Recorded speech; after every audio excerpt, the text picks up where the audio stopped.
Pemirsa, Presiden Joko Widodo telah menandatangani peraturan pemerintah nomor 67 tahun 2021 tentang kawasan ekonomi khusus Kek Batam Aeroteknik dan PP nomor 68 tahun 2021 tentang kawasan ekonomi khusus Nongsa. Kedua kawasan ekonomi khusus di Batam ini diharapkan bisa menjadi contoh bagi pengembangan kek berbasis servis dan juga digital. Presiden Joko Widodo pada pertengahan tahun ini telah menandatangani peraturan pemerintah atau PP nomor 67 tahun 2021 tentang kawasan ekonomi khusus atau KEK Batam Aeroteknik dan PP nomor 68 tahun 2021 tentang kawasan ekonomi khusus Nongsa. Menteri Perekonomian Erlangga Hartarto beberapa waktu lalu mengatakan kedua KEK ini diharapkan dapat menjadi pilot plant dan mercusuar kawasan ekonomi berbasis servis dan digital yang dapat direplikasi pada beberapa wilayah di Indonesia.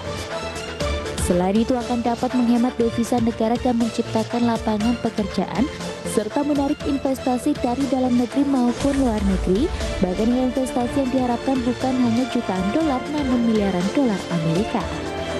Bapak Presiden, Bapak Joko Widodo telah menandatangani peraturan pemerintah nomor 67 yang menetapkan KEK Batam Aeroteknik dan PP nomor 68 tentang KEK Nongsa, dan kedua KEK tersebut berlokasi di Pulau Batam.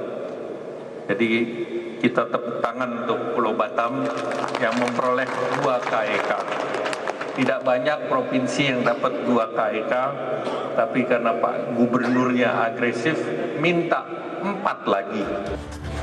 Sementara itu, Badan Pengusahaan Kawasan Perdagangan Bebas dan Pelabuhan Bebas Batam atau BP Batam sebagai regulator melalui PP nomor 41 tahun 2021 tentang penyelenggaraan kawasan perdagangan bebas dan pelabuhan bebas mendapat kewenangan yang lebih luas dalam hal perizinan. Jumlah perizinan yang saat ini dikelola oleh BP Batam terdiri dari 67 jenis perizinan perusahaan dari 8 sektor, yakni sektor transportasi, bidang kepelabuhan, kesehatan, perdagangan, perindustrian, sumber daya air limbah dan lingkungan, kehutanan, energi dan sumber daya mineral, serta sektor kelautan dan perikanan. Dari Jakarta, Tim Liputan IDX Channel.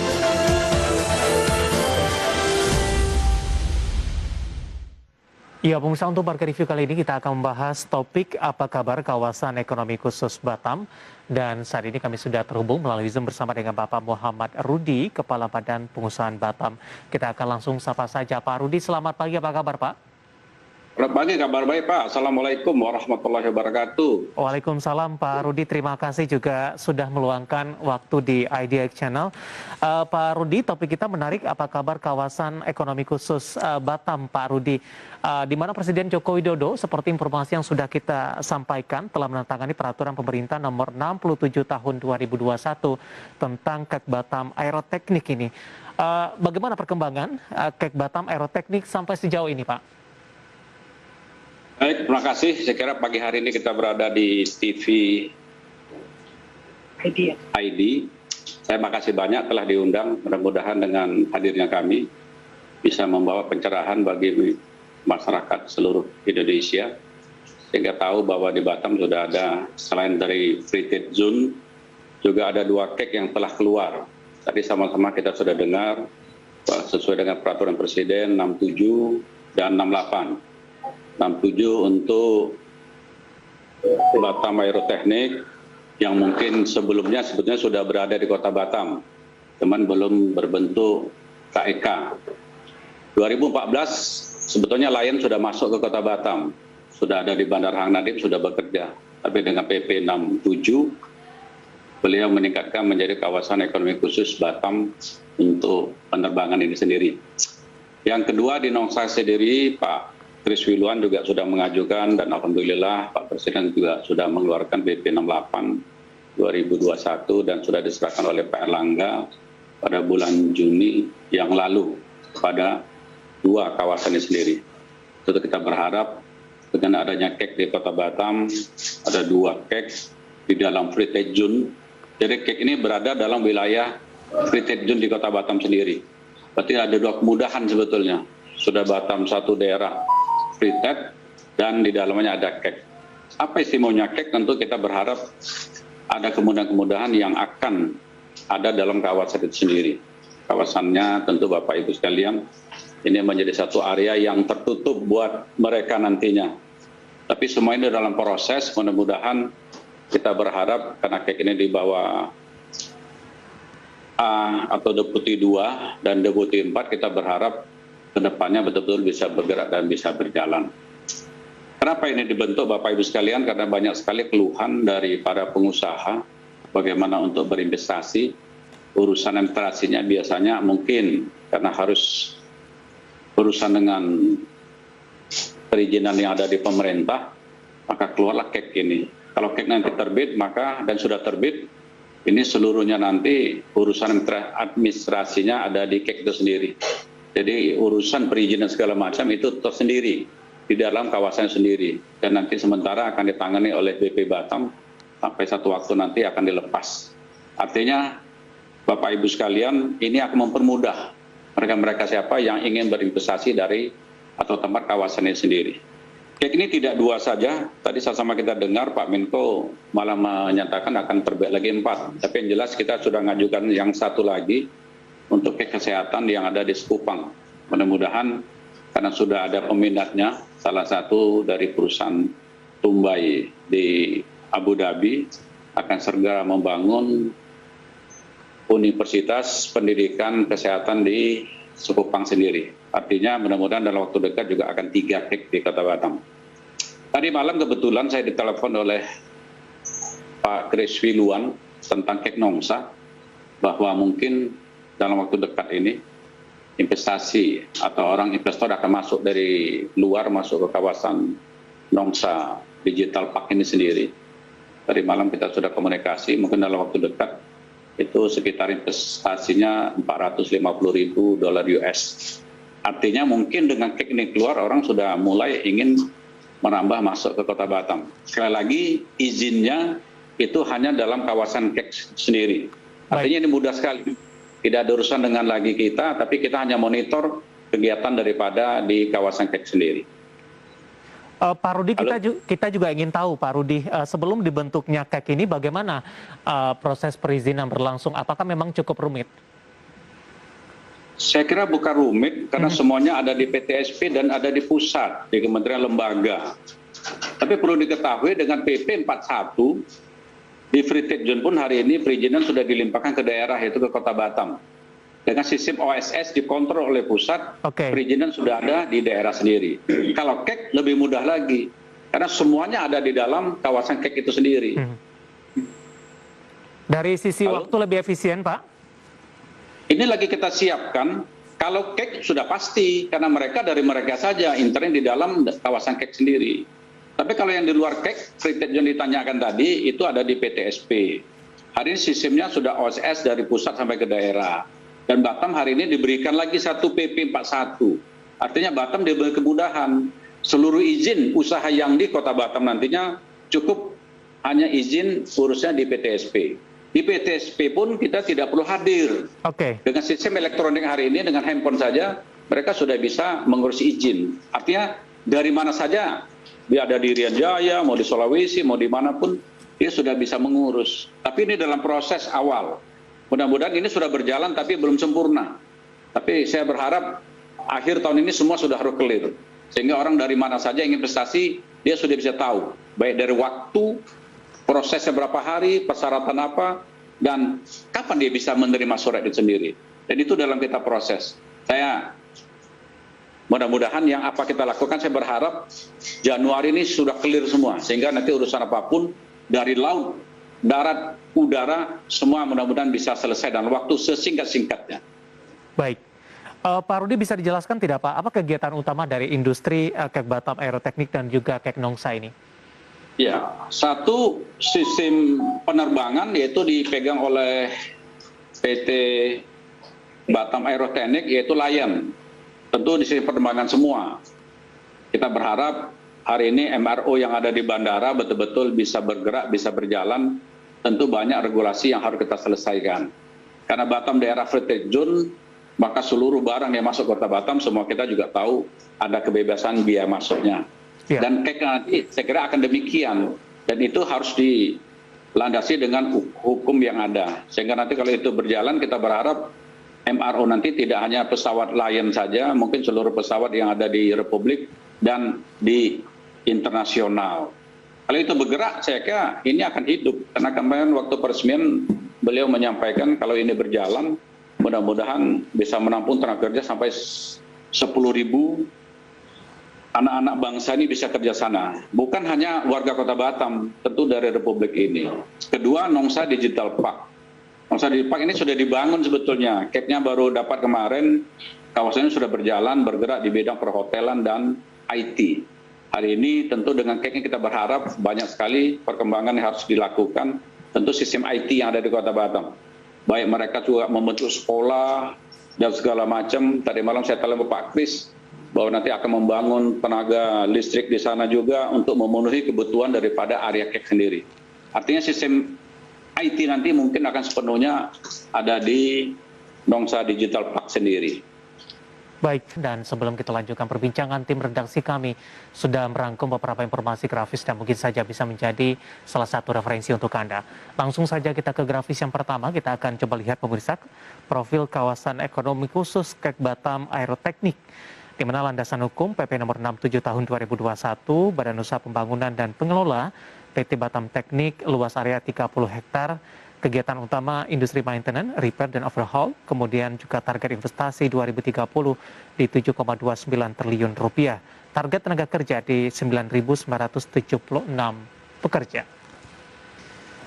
Kita beralih ke grafis selanjutnya, kita akan coba lihat profil kawasan ekonomi khusus KEK Nongsa.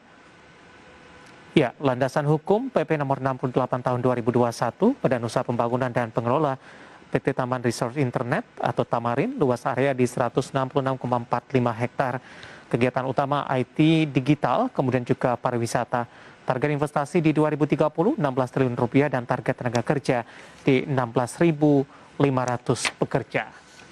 Ya, beberapa informasi grafis yang berhasil dihimpun oleh tim redaksi kami dan semoga bisa menjadi salah satu referensi untuk Anda. Kita lanjutkan kembali perbincangan bersama dengan Bapak Muhammad Rudi, Kepala Badan Pengusahaan Batam. Pak Rudi, kita lanjutkan kembali, Pak. Ya. Ya, Pak Rudi, apa saja keunggulan yang ditawarkan kepada investor dari KEK Batam Aeroteknik dan juga KEK Nongsa, Pak? Baik, saya kira di sebelah saya ada Pak Deputi 2 yang menangani langsung secara teknis. Saya serahkan sepenuhnya, mungkin bisa dibantu oleh Pak Eno. Silakan Pak Eno. Daya tarik tersendiri selain FTZ-nya adalah fasilitas FTZ adalah masalah fasilitas fiskalnya, ya, fasilitas fiskalnya yaitu tax holiday dan lain sebagainya yang lebih baik dari fasilitas fiskal yang ada di FTZ dan di luar KEK yang lainnya. Yang terakhir juga tadi sudah disampaikan oleh Pak Kepala Pak Rudi bahwa terkait dengan keunggulan di dalam perizinan berusaha. Ini juga yang lebih efisien karena akan dilayani langsung di kawasan tersebut dengan sistem tentu terintegrasi dengan sistem yang ada di Dewan Nasional KEK, NSCW, Perpajakan dan juga Bea Cukai. Nah, ini yang beberapa hal yang menjadi keunggulan KEK di Batam ini ya.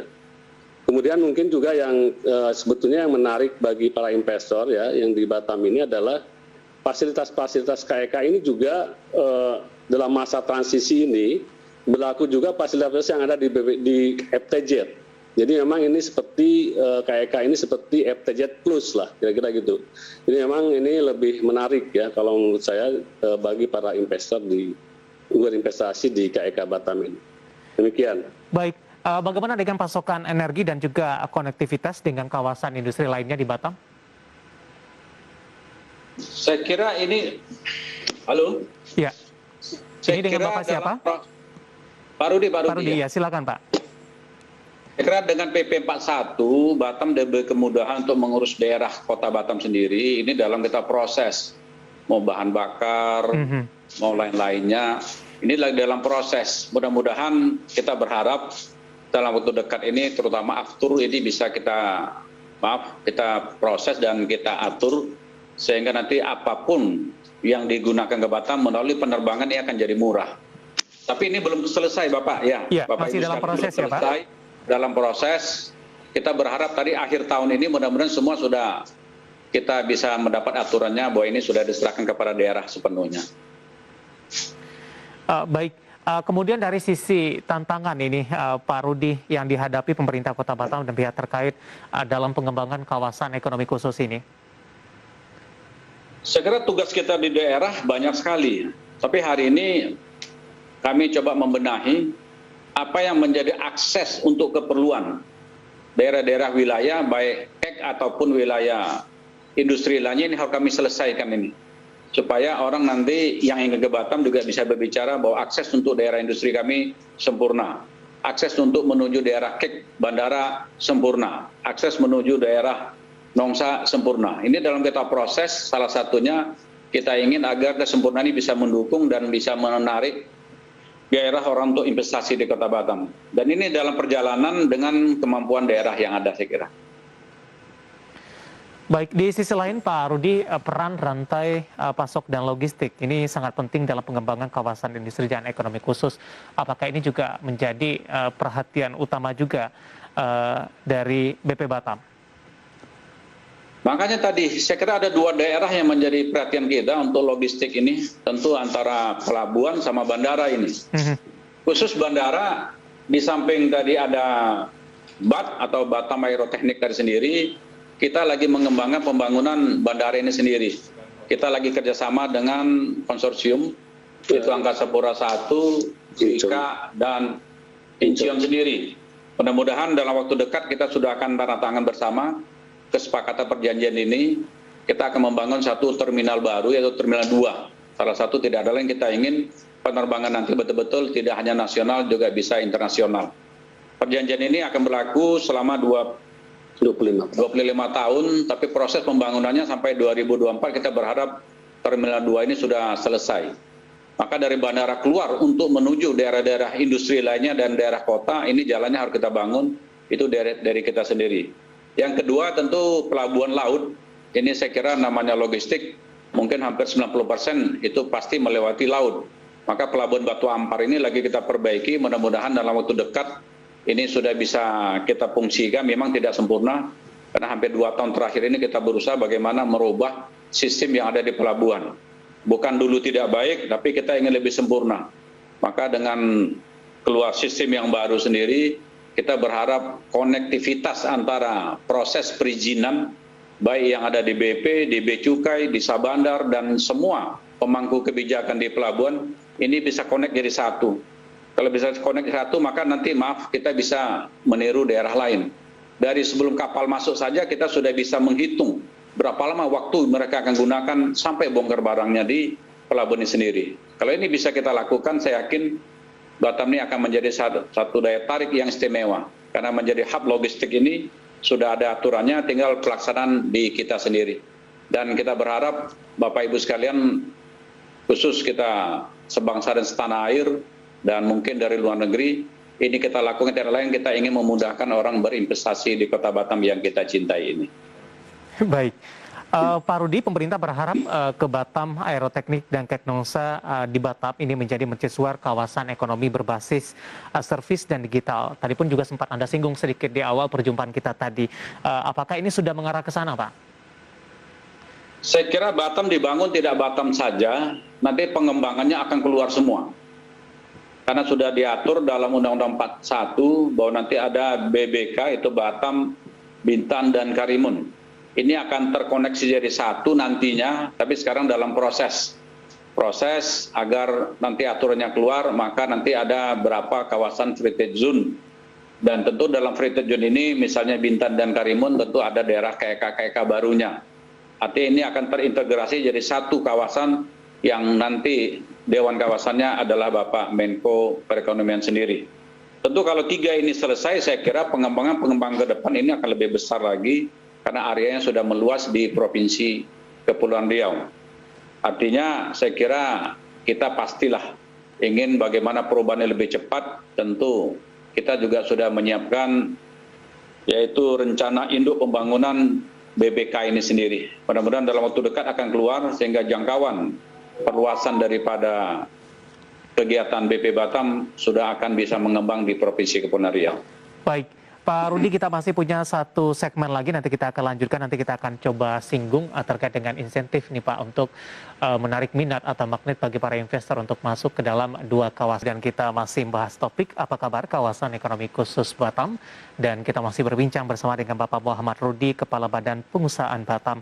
Pak Rudi, kita lanjutkan kembali terkait dengan insentif Pak Rudi untuk menarik minat ataupun jadi magnet bagi para investor untuk masuk ke dalam dua kawasan KEK ini. Apakah sudah ada insentif yang diberikan, dalam bentuk apa? Kemudian bagaimana prosesnya Pak Rudi? Baik, saya kira secara teknis itu ditangani oleh Pak Deputi 2. Saya mohon Pak Deputi 2 bisa menjawabnya. Ya, terima kasih. Memang ada beberapa insentif khusus ya yang diberikan kepada para investor yang berinvestasi di KEK ini. Yang pertama terkait dengan masalah fiskal ya, insentif fiskal. Itu yang kelebihan dari KEK adalah adanya tax holiday yang lebih besar ininya insentifnya dibandingkan dengan yang lain. Misalkan kalau untuk di KEK investasi dengan nilai 100 sampai 500 miliar itu diberikan bebas pajak PPh-nya itu sekitar 10 tahun. Ya. Kalau di luar itu mungkin 5 tahun kalau salah. Kemudian kalau misalnya investasinya di atas 500 sampai dengan 1 triliun, itu 15 tahun bebas PPh-nya. Kemudian kalau investasinya di atas 1 triliun, itu bebas PPh-nya adalah 20 tahun. Ini terkait dengan PPh ya. Kemudian selain itu juga beberapa insentif lain yang sangat menarik bagi para investor adalah terkait dengan DNI misalkan. DNI ini di KEK belum diberlakukan. Jadi PMA yang berinvestasi di KEK bisa 100% modalnya asing. Kemudian juga terkait dengan pertanahan. Nah, pertanahan ini juga ada beberapa fasilitas untuk KEK ya. Jadi kalau investor yang berinvestasi di KEK itu setelah nanti mereka membangun pabriknya atau melaksanakan investasinya itu bisa langsung diajukan perpanjangannya sampai dengan 80 tahun. Jadi ini juga salah satu insentif yang sangat baik bagi para investor. Selain itu juga untuk KEK seperti yang di Nongsa ini juga ada fasilitas khusus terkait dengan keimigrasian. Jadi nanti lalu lintas orang di sana akan diatur oleh menggunakan smart card. Jadi tinggal kalau masuk tinggal ditempel aja di mesin, kemudian mereka bisa secara cepat masuk ke kawasan itu. Jadi itu beberapa hal yang terkait dengan masalah fasilitas di KEK. Selain itu juga ada fasilitas juga yang sangat menarik, yaitu terkait dengan masalah lartas ya. Jadi lartas untuk ke KEK, untuk barang masuk ke KEK itu belum diberlakukan. Jadi, kecuali nanti kalau misalkan barang itu keluar dari KEK itu baru dipungut, bea masuk dan lain sebagainya. Itu mungkin beberapa hal yang terkait dengan fasilitas yang ada di KEK. Nah, khusus untuk tax holiday ya, tax holiday ini memang prosesnya memang kita harus melalui OSS ya. Jadi nanti mereka para investor masuk ke OSS, kemudian juga akan memilih ya bidang usahanya itu apa, apakah masuk atau tidak di KEK. Nah, nanti setelah itu baru ada beberapa persyaratan yang harus dipenuhi dan itu diupload. Dan persyaratan-persyaratan yang misalkan ada dokumen yang harus verifikasi dan sebagainya itu akan dilakukan oleh administrator. Sehingga nanti administrator ini berperan untuk memenuhi semua persyaratan yang harus dipenuhi oleh para investor itu. Sehingga lebih mudah dibandingkan dengan yang di luar KEK itu. Itu mungkin beberapa hal yang terkait dengan fasilitas yang diberikan kepada para investor. Kemudian tadi salah satu fasilitas lagi, insentif lainnya adalah masalah perizinan ya. Perizinan itu dilakukan di kawasan yang ditugaskan nanti adalah administrator KEK-nya. Nah, khusus untuk di KEK di Batam ini administratornya memang dilaksanakan oleh BP Batam. Dan BP Batam sudah menunjuk administratornya di sini untuk bekerja melayani para investor di KEK tersebut. Ya. Dan nanti semua perizinan yang terkait dengan pemenuhan persyaratan, fasilitasi dan sebagainya itu akan dilakukan oleh administrator KEK itu. Mungkin itu yang bisa saya sampaikan, Pak. Baik, saya ingin juga tahu ini Pak, apakah yang menjawab nanti Bapak Muhammad Rudi atau Bapak sendiri, ini terkait juga dengan terdapat 69 jenis perizinan dari 8 sektor usaha yang berada di bawah kewenangan Badan Pengusahaan Batam ini. Ini bagaimana update terbarunya setelah pembelakuan peraturan pemerintah nomor 41 tahun 2021? Saya kira proses daripada PP 41 telah kita coba selesaikan. Memang sampai hari ini belum sempurna, 67 atau 69 izin yang ada di PTSP, baik dari pemerintah kota, provinsi atau pusat, sekarang sudah ada di PTSP. Ini dalam proses perjalanan, karena proses yang lama ini tidak bisa ujung-ujung langsung kita tarik, meskipun ada sistem OSS, ini dalam proses melalui sistem. Tapi sebagian besar sudah berjalan. Kita kasih contoh misalnya izin-izin daripada kapal berlayar pun hari ini sudah ada di BP Batam dan ini sudah berjalan. Tadi sudah saya sampaikan, sistem proses hari ini tidak perlu orangnya datang ke PTSP atau tempat pelayanan perizinan, cukup dengan sistem melalui komputer atau handphone mereka sudah bisa ngurus. Dan nanti seluruhnya termasuk nanti lahan dan segala macam perizinan termasuk IMB segala macam sudah bisa gunakan sistem dari rumah saja sudah bisa selesai. Tapi sekali lagi saya ngomong ini belum 100%. Ya. Dalam proses perjalanan karena menggabungkan, mengintegrasikan perizinan baik dari kota, BP, provinsi, pusat, ini memang agak ada kendala sedikit. Tapi dalam proses, mudah-mudahan dalam waktu dekat kita berharap semua akan terselesaikan. Tapi meskipun tidak terkonek, tapi seluruh pelayanan sudah mulai kita melaksanakan perizinannya. Baik. Terbaru BP Batam tengah mempersiapkan diri untuk mengajukan kesehatan. Tadi pun juga sempat Anda singgung Pak Rudi di awal perbincangan tadi. Ini kawasan rumah sakit Badan Pengusahaan Batam Sekupang begitu. Ini ada semacam target tidak sih Pak dari sisi proses yang sudah berjalan sampai sejauh ini? Ya, dari awal udah kita ajukan sebetulnya kita ingin ada kesehatan di Kota Batam, salah satu di rumah sakit BP Batam sendiri. Maka daerah inilah yang kita tawarkan kepada investor yang mau bergabung dengan kita. Kita bersyukur 2 minggu lalu kita berada atau hadir di Abu Dhabi, ketemu dengan Tambay Company, kita ketemu langsung dengan pemiliknya, kita sudah diskusi, mudah-mudahan ini akan terjadi kesepakatan, mereka akan coba berinvestasi di Kota Batam dengan membangun satu universitas khususnya di bidang kesehatan di kawasan Sekupang sendiri. Sementara masih belum gabung ke BP Batam, tapi mereka akan bangun sendiri. Tapi kalau tunggu bangun, mungkin waktunya lama.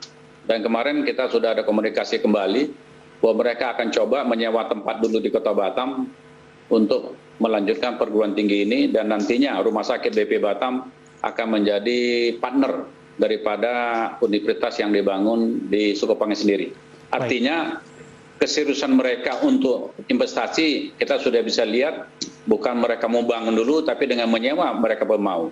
Kalau ini terjadi, saya kira dalam waktu dekat KEK ini akan diproses dan kita ajukan ke Pak Menko, mudah-mudahan bisa cepat keluar sehingga Batam nanti ada 3 kawasan ekonomi khusus. Artinya kita akan gesa ini karena saya butuh bagaimana kesehatan masyarakat Kota Batam, Provinsi Kepulauan Riau dan se-Sumatera. Nantinya mungkin ini bisa menjadi rumah sakit rujukan taraf internasional yang ada di Kota Batam ini.